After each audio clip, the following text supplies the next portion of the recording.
Dalam Bapa dan Putra dan Roh Kudus. Amin. Allah, di surga Engkau memanggil Yohanes Pemandi menjadi bentara pewarta Kristus, menyiapkan kedatangan Kristus kepada orang-orang Yahudi yang jelas-jelas menolak Dia dan Yesus sendiri. Semoga kami pun menjadi bentara mempersiapkan kedatangan Kristus dengan penuh kerendahan hati seperti Yohanes Pemandi. Berkat-Mu atas kami ya Bapa, dalam Bapa dan Putra dan Kudus. Amin. Para saudara-saudariku yang terkasih dalam Kristus, pada hari raya kelahiran Yohanes Pembaptis ini kita diingatkan akan satu realitas yang tidak mudah dalam mengerti dan menghayati. Sebetulnya kalau kita lihat, begitulah cara Tuhan mempersiapkan orang-orang hebat, orang-orang luar biasa, pahlawan-pahlawan besar, berasal dari orang yang berani mengorbankan hidupnya, gaya hidupnya, mengorbankan segala kesenangan, dilepaskan dari dirinya. Kita lihat bagaimana Yohanes Pemandi berasal dari, kalau diceritakan secara lebih dulu, bahwa dia dilahirkan dari seorang ibu dan bapak, orang tua yang sudah tua, yang tak mungkin mempunyai anak seperti Abraham. Ya, mereka mendambakan anak dan tidak dapat, dan tidak mungkin terjadi pada seorang yang sudah tua. Ya. Tapi itu terjadi untuk menunjukkan kemiripan dengan Yesus, bahwa Yesus lahir dari seorang perawan, ya, yang bukan berasal dari seorang lelaki yang bernama Yosef. Demikian juga ketidakmungkinan seperti Elizabeth dan Zakaria yang sudah tua tapi mengandung. Tentu ada unsur intervensi Allah sejak awal, bahwa orang ini memang sudah disiapkan oleh Tuhan. Dan Tuhan sepertinya membawa orang yang dipilih ini dengan jalan yang tanda petik abnormal. Ya. Apa yang terjadi kemudian, kita lihat bahwa Yohanes tinggal di padang gurun. Ya. Tinggal di padang gurun pasti puluhan tahun. Ya. Demikian kita lihat Yesus pun dalam tanda petik, meskipun tinggal bersama bundanya, tapi 30 tahun lebih mereka bersembunyi, tak seorang pun tahu. Ya, bahkan dikatakan dia anak Maria, anak Yusuf, orang yang kita kenal, orang kita tahu, tapi tidak apa-apa. Yohanes Pemandi juga tinggal di padang gurun, dan kita tahu padang gurun dengan segala kesulitan apa saja, ya, dengan segala beratnya, panas, dingin, kalau malam dingin, kalau hari ini begitu panas, begitu tinggi panasnya, begitu tinggi dinginnya. Makan makanan belalang dan madu hutan, ya, lepas dari keenakan badani manusiawinya. Yesus mungkin juga iya, meskipun ada ibunya yang mendidik, ya, bersama ibunya pasti mereka saling mendidik, saling mendengarkan, saling mengenal apa yang menjadi kehendak Tuhan. Sedangkan Yohanes Pemandi tidak, di padang gurun sendirian, mengenali kehendak Tuhan dalam kesunyian, dalam keterbatasan fisik yang menyenangkan, mengenal kehendak Allah. Kuncinya di sana betapa tidak mudah, dan panggilan Allah dalam hidupnya juga betapa tidak mudah. Ya. Ketika mungkin Yesus dan Bunda Maria saling berdiskusi, saling omong, saling bicara, saling berdoa, saling bersama-sama, ada teman, partner, mitra dalam pembentukan jiwa satu sama lain. Yohanes Pemandi jelas-jelas sendirian, tokoh yang sendirian, kesepian, siapa yang diajak omong? Ya. Demikian juga seperti kita lihat, maka Yohanes Pemandi merupakan cerminan atau representasi dari Nabi Elia yang sendiri, single fighter. Ya. Karena itulah Elia naik ke surga, dan orang Yahudi mengharapkan akan datang Elia baru, dan itulah Yesus mengatakan Elia baru itu adalah Yohanes Pemandi.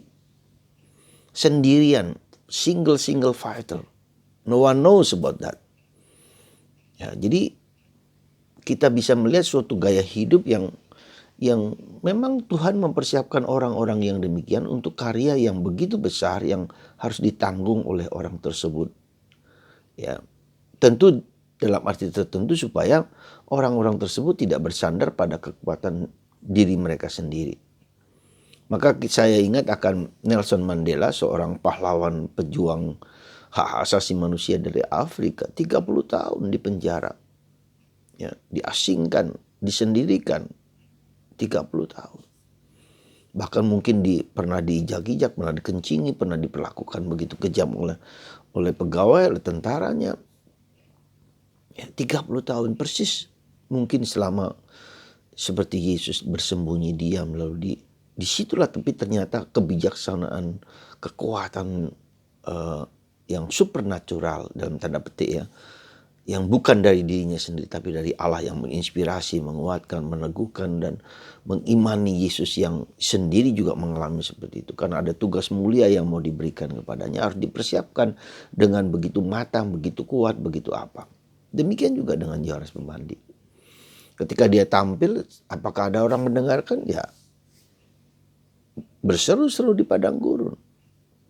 Ya, untuk pertobatan, untuk mempersiapkan jalan Kristus kepada orang lain. Inilah Kristus.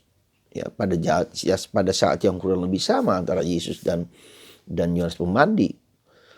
Dan ketika itu Yohanes Pembaptis mewartakan siapa Kristus itu. Dia yang akan membaptis kamu ya, dengan roh dan kebenaran.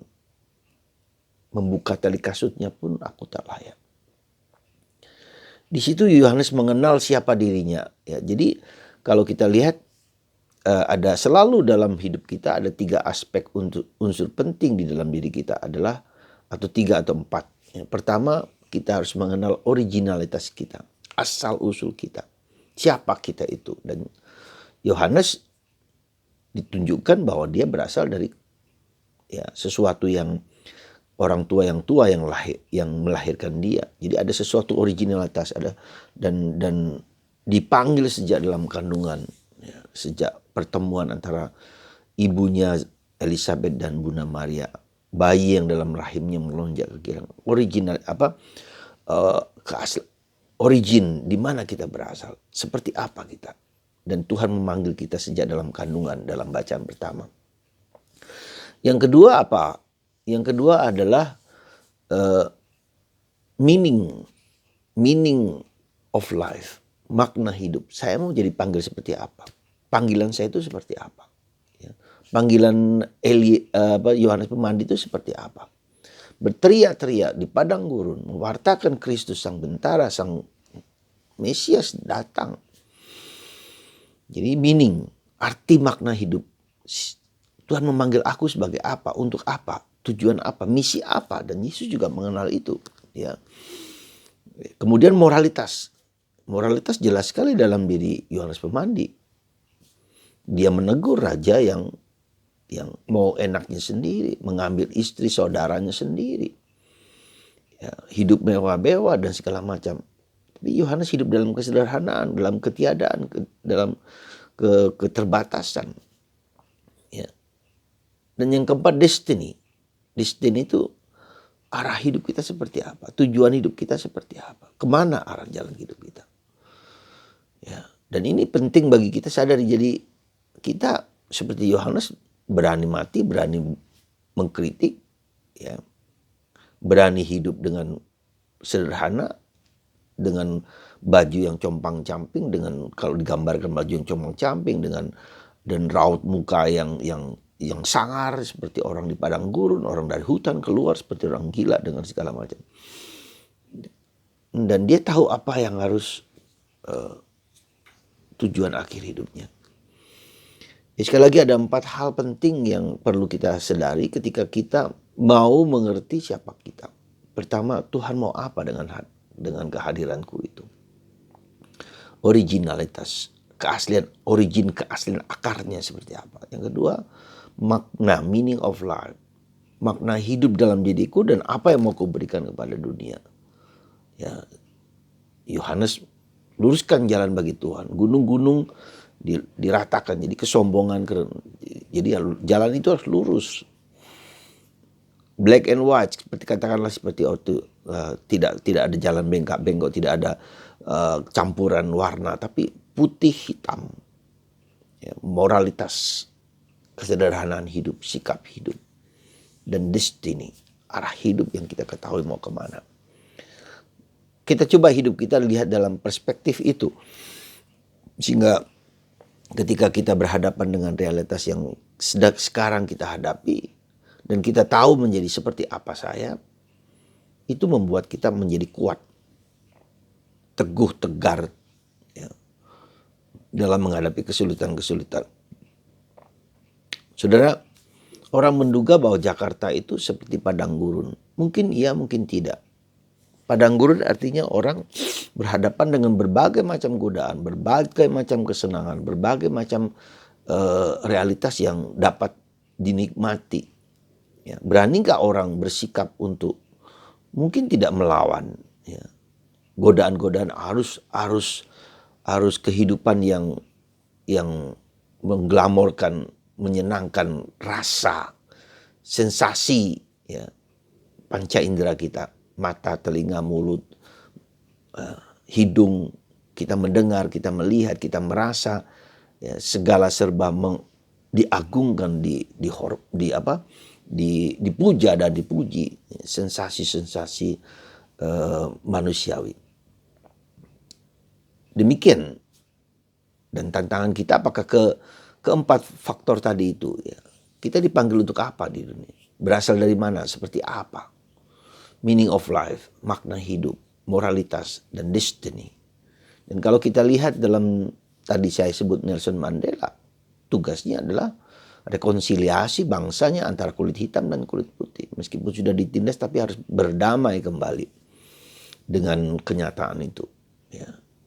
Demikian juga dengan Yesus, demikian juga dengan Yohanes Pemandi, demikian juga dengan Elia, demikian juga orang besar Bung Karno kita.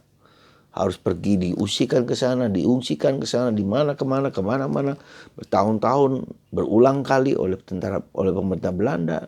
Lalu dia akhirnya menemukan dasar negara Pancasila. Luar biasa. Hanya orang yang bersedia demikian. Nah, demikian juga dengan hidup kita di padang gurun dunia ini. Apakah Tuhan memanggil Anda, ya, seperti apa originalitas kita? Lalu meaning of life-nya apa? Kita dipanggil untuk apa? Beranikah aku memiliki hidup asketis? Ya. Mungkin tidak sekeras Yohanes Pemandi di padang gurun, tapi tidak mendewakan rasa, ya, panca indraku. Ya. Belajar berpuasa, bermati raga. Katakanlah mati raga, ya, panca indera. Lalu berani memberikan waktu untuk bersama Tuhan, bergaul dengan Tuhan, hidup mendengarkan kehendak Allah dalam hidupnya. Beberapa hari lalu saya mendengarkan kisah tentang seseorang yang dari non-Kristen menjadi Kristen. Saya tersentuh dengan kata-katanya dia. Salah satunya, saya 37 kali membaca kitab suci. Ya. Kita 37 kali dibaca. Saya berapa kali? Itu memikat saya ketika orang terpanggil sungguh-sungguh, berani mengorbankan waktu, tenaga, pikiran, dan akhirnya dia dipakai Tuhan Yesus sungguh-sungguh untuk menyelami kehidupan agama Islam dan agama Kristen. Ya. Masuk di dalamnya, dipakai Tuhan. Dia jago dalam bahasa-bahasa linguistik, tahu bahasa Arab, tahu bahasa Ibrani, tahu bahasa Yunani. Ya, mungkin dia pakai Tuhan untuk tujuan yang luhur dan mulia. Supaya orang mengerti siapa dia. Entah mengagung-agungkan dirinya sendiri sebagai yang paling hebat, paling terakhir, paling mulia, paling jago. Tidak juga. Di hadapan Tuhan, we are nothing. But we will be made by God a special person in this world. Through our own life. Saudara, mari lewat Santo Yohanes Pemandi kita dipanggil untuk hidup dalam padang gurun ini dan belajar untuk menata godaan-godaan, aliran-aliran sensasi, perasaan, sensasi panca indera kita untuk tidak mengglamorkan, mendewa-dewakan. Karena itu semua pada dasarnya juga penting dan perlu, tetapi bukan segala-galanya. Kalau kita mau dipanggil menjadi pribadi yang dapat memberikan makna, memberikan panggilan, God's vocation, God's call in this world.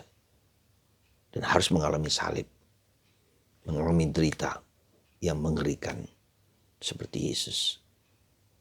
No pain, no gain. Tidak ada kebangkitan tanpa derita. Anda dan saya dipanggil ke sana, silakan kita renungkan lewat Santo Yohanes Pemandi supaya kita paling tidak memberi sumbangsih yang berguna bagi orang di sekitar kita. Tuhan memberkati Anda semua, berkati kita semua. Amin. Bapa di surga, berkatilah anak-anak-Mu ini supaya mendengarkan apa yang Kau kehendaki bagi kami masing-masing. Semoga panggilan kami sekecil apapun membantu banyak orang, membantu diriku untuk menemukan Kristus di dalam kehidupan nyata kami, dalam duka dan derita, dalam susah dan kesepian, kesendirian. Tak seorang pun mengenal apa yang Kau tentukan bagi kami. Tapi kami bersandar kepadamu. Berkatilah kami semua, dan ketika kami sakit kami tetap bertahan, berharap kuat dalam Engkau. Dan saatnya disembuhkan kami juga bersyukur. Terima kasih Tuhan, atas rahmat ini dalam nama Bapa dan Putra dan Roh Kudus. Amin.